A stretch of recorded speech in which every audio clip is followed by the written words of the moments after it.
To continue the event today, I'm going to introduce our next speaker, Ms. Linda Annis, who's the Surrey City Councillor, as well as Executive Director for Metro Vancouver Crime Stoppers, dealing directly with helping to reduce threats to municipalities as well as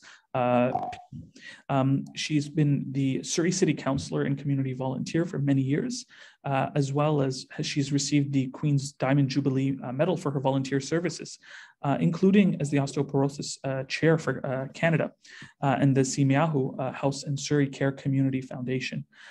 She's a wonderful person who's actually done a lot of great work in helping to reduce real-world violence and real-world crime against Canadians. Linda, thank you so much for joining us. We're really happy to have you and honored to hear your voice today. I'm honored to be here and thank you so much for having me. I'd like to first of all commend you on the outstanding work that both you and Tariq and your colleagues have done to help reduce racism. I can't say enough about it. You are just doing outstanding work in our community. I would like to acknowledge that I am delivering my message today from the Katzie, Kwantlen, and Semiahmoo First Nations territories. It's a great honor to speak on National Day of Remembrance and Action on Islamophobia. Surrey is a city of diversity and belonging, and they are an integral part of our city, and they belong here.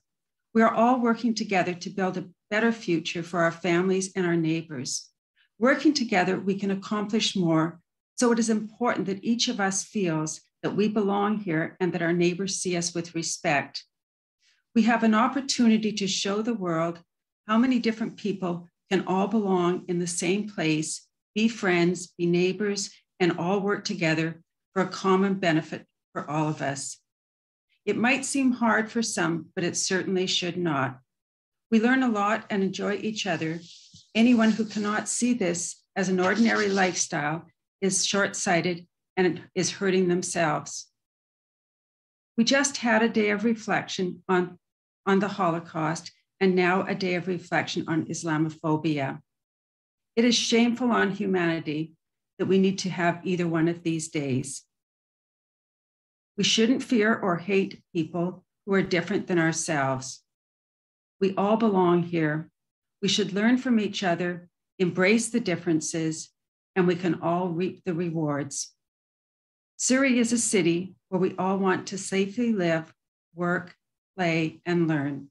There is no room here for hate of any kind, but there is room for everyone to belong.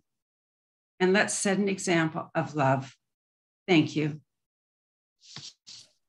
Thank you so much, Linda.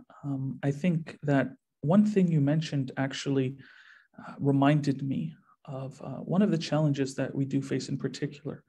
When you said we belong here, that has been one of the most important aspects of addressing and ending Islamophobia in Canada, is to make people understand what a Canadian is. Unfortunately, we have seen across the country instances, including in Edmonton, Alberta, where people took it upon themselves to target Muslim women because in their minds, they didn't belong. They were Black women, they were wearing hijabs, and in many cases were just by themselves doing daily things, shopping, sitting in their cars or going out for a walk. They were assaulted and attacked and threatened. Some were sent to the hospital.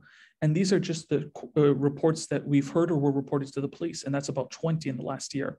There's a big challenge there with people thinking and seeing a Muslim woman and thinking that person doesn't belong. So to hear the work you're doing and everyone else on this call to change that perspective is very heartwarming and appreciated, because it is one of the things that is most needed in addressing Islamophobia and hatred towards Muslim women in particular. Thank you so much, Linda. We really appreciate you sharing your voice with us today. Thank you.